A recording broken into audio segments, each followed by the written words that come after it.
अभिवादन स्वीकार कीजिए ब्रजेश मिश्रा का। और आप देखना शुरू कर चुके हैं द डिबेट। बहनों भाइयों, यही रात अंतिम और यही रात भारी। कैसे? उपचुनाव की रात है और ये रात बहुत संग्राम होता है। रात शुरू हो चुकी है।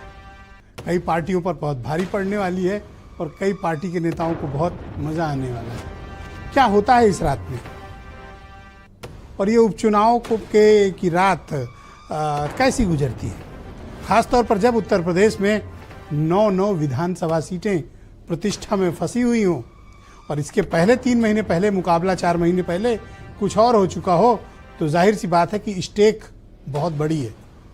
जैसा कि मैंने पहले की डिबेट में कहा और आज ये उपचुनाव की अंतिम डिबेट है। इसके बाद वोटिंग होने जा रही है। वोटिंग के बाद परिणाम आएंगे 23 को। तो बहनों भाइयों, क्या चाहता है उत्तर प्रदेश पर कंप्लीटली ये चुनाव फोकस रहा? किन विषयों पर? आज सभी मुद्दों पर विस्तृत चर्चा करेंगे। बहन भाइयों, इस उपचुनाव में खास तौर पर जो बात सामने आई, जिसका जिक्र मैं पहले भी आपके समक्ष कर चुका हूं और आज फिर उस बात को थोड़ा सा दोहराता हूं, फिर बात को हम आगे बढ़ाएंगे। कंप्लीटली उत्तर प्रदेश का यह जो बाई इलेक्शन है 9 सीटों पर, जो पश्चिम से पूरब तक और सेंट्रल यूपी अवध तक फैला हुआ है, सीसा मऊ से लेकर कटहरी तक और मझुआ से शुरू हुआ है तो मीरापुर तक। कंप्लीटली ये चुनाव भारतीय जनता पार्टी बनाम समाजवादी पार्टी है। न एनडीए लड़ रहा है, न इंडिया लड़ रहा है। समाजवादी पार्टी और बीजेपी चुनाव लड़ रही है और 2 पर्सनालिटीज का भी चुनाव है। योगी आदित्यनाथ बनाम अखिलेश यादव। साइड भूमिका में मायावती जरूर दिख रही हैं। उनके पास 9-10% का वोट शेयर है यूपी में, इससे कोई इनकार नहीं कर सकता। वो किसी को भी खड़ा करेंगे तो इतना वोट उनको मिलता है। हालांकि ग्रेजुअली उनका वोटों में डिक्लाइन लगातार आ रहा है। 12 से जो उनका मत प्रतिशत गिरना शुरू हुआ है वो आज तक थमा नहीं है। इस चुनाव भी कुछ और कम होने के आसार भी हैं।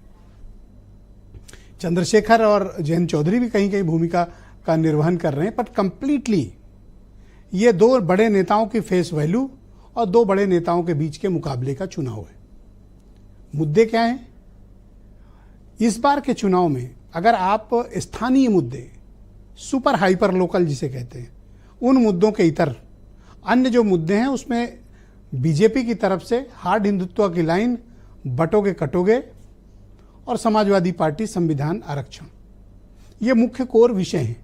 लेकिन इन सब के पीछे जो बैकएंड स्ट्रक्चर है, जो फाउंडेशन है, वो जातियों का फाउंडेशन है। और इसके पिलर कौन है? बीसीज और एससीज, बैकवर्ड कास्ट और शेड्यूल्ड कास्ट कम्युनिटी, जिनके हाथ में ताकत है पॉलिटिकली। वो जिधर मूव करेंगे वो पार्टी जीतेगी। इसमें कोई दो राय नहीं कि पुलिस और प्रशासन भी उपचुनाव में महत्वपूर्ण रोल अदा करता है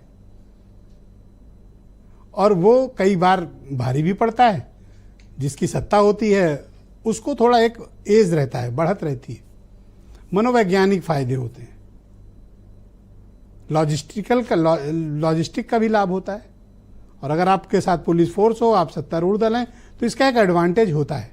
और अपने अपने कार्यकाल में सबने इस एडवांटेज को लिया, किसी ने कम लिया है और कोई बहुत ज्यादा लेता है, पर एक मनोवैज्ञानिक बढ़त होती है।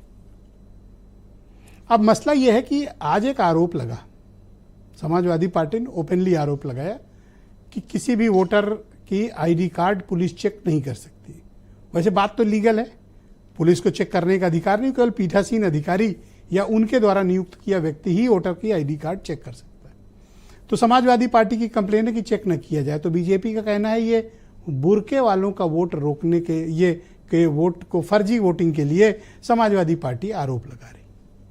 वैसे ये कोई नई बात नहीं है और पिछले काफ़ी वक्त से बुरके वालों को रोकने की तमाम कोशिशें होती हैं। कई जगह लाठी चलती है, रोके जाते हैं, आईडी चेक होती है, वोट पड़ते भी हैं, नहीं पड़ते, तमाम तरीके की चीज़ें होती हैं। इस इलेक्शन में कोई ऐसी नई चीज़ होती नहीं दिख रही जो पहली ना हुई हो। कहीं कम कहीं ज़्यादा, कहीं तवा 60 डिग्री गर्म था, किसी ने 70 गर्म कर लिया, पर तवा गर्म हमेशा रहता है। तो इस बार चुनाव में क्या तय हुआ है, जनता क्या चाहती है? बहन भाइयों, 4 जून के परिणाम ने भारतीय जनता पार्टी को बहुत रिस्क में ला दिया उत्तर प्रदेश में। उस रिस्क को मीट आउट करना बीजेपी के लिए बहुत ज़्यादा चैलेंजिंग है, क्योंकि सीधे 64 से आकर कहाँ रुके थे, 33 पे। और जो 5 सीट थी जिस पार्टी की, उसके गठबंधन और सब मिला के 43 जीत के आए थे। यानी इनकी बढ़त और उनकी घटत, ये बीजेपी को बहुत डिस्टर्बिंग बात है बीजेपी के लिए। और शायद दिल्ली की गद्दी पे अपना बहुमत पाने में असफल इसीलिए हुए क्योंकि उत्तर प्रदेश में ऐसा मैंडेट आया। क्या वो जून वाला मैंडेट कायम है या फिर उसमें कोई परिवर्तन है? मुख्य कोर विषय यही है और एंड ऑफ द डे 23 तारीख को इसी का जवाब मिलेगा कि वो मैंडेट है या फिर मैंडेट में बदलाव आया है। दूसरी बात, एक और पैरामीटर चेक हो जाएगा विद इन 4 मंथ कि कम्युनिटीज किसके साथ है। मैंने एक टर्म यूज किया था पिछली डिबेट में, फिर दोहरा रहा हूं उसको। कम्युनिटीज का वोटिंग जो पैटर्न है और वोटिंग बिहेवियर है, पहले इंडिविजुअल का होता था, अब जातियां वोट करती हैं। जैसे कुर्मियों का वोट पैटर्न, कुशवाहों का, शाक के सैनी, मौर्य, कुशवाहा, प्रजापति, निषाद, राजभर, बिंद, कोरी, गड़रिया, सबका अपना अपना वोटिंग पैटर्न है सबके। तो क्या वो कंटिन्यू है या फिर उसमें कोई बदलाव हुआ है? बीजेपी क्या बीसीस के कुछ वोट अपनी तरफ लाने में कामयाब होगी? और शेड्यूल्ड कास्ट जो कुछ का एक बड़ा हिस्सा संविधान आरक्षण के नाम पर मूव हुआ था इंडिया अलायंस की तरफ, वो कुछ थमेगा, ये पाएंगे? अगर बीजेपी ये पाने में कामयाब होगी तो अपनी पोजीशन को स्ट्रेंथन करेंगे, और अगर नहीं ला पाई तो फिर ये 27 में बीजेपी को भारी और बहुत भारी पड़ेगा ये उपचुनाव। तो 23 तारीख के परिणामों पर नजर है और कल है वोटिंग। बहुत चीजें क्लैरिटी होंगी, तो सीट बेल्ट बांध लीजिए क्योंकि कल बड़ा ऐतिहासिक चुनाव होने वाला है। तो कुछ बयान।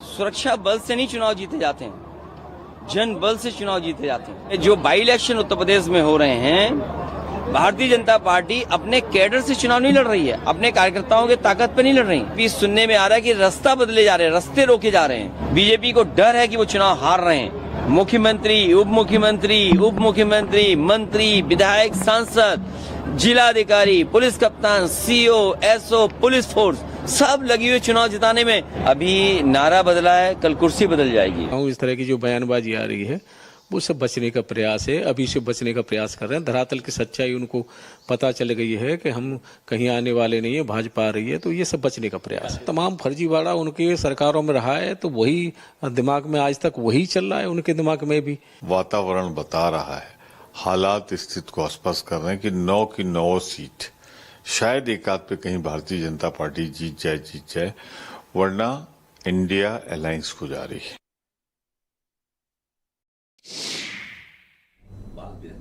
तो बहन भाइयों, आज की परिचर्चा को आगे बढ़ाएंगे। बहुत दिलचस्प पैनल आज मैंने आमंत्रित किया है। आनंद दुबे उत्तर प्रदेश में भारतीय जनता पार्टी के प्रवक्ता हैं। सुनील शुक्ला जी बहुत ही जाने माने राजनीतिक मामलों के पत्रकार हैं। कर्नल शरद शरण मौजूद हैं मेरे साथ, समाजवादी पार्टी के प्रवक्ता हैं। रोहित अग्रवाल राष्ट्रीय लोकदल से हैं। डॉक्टर एमएच खान बीएसपी के पूर्व राष्ट्रीय प्रवक्ता और पॉलिटिकल एनालिस्ट हैं। सुशील दुबे जी मेरे साथ मौजूद हैं, जाने माने पत्रकार। और वीरेंद्र सिंह जी हमारे स्टेट हेड। आप सभी का शुक्रिया और धन्यवाद इस कार्यक्रम में सम्मिलित होने के लिए।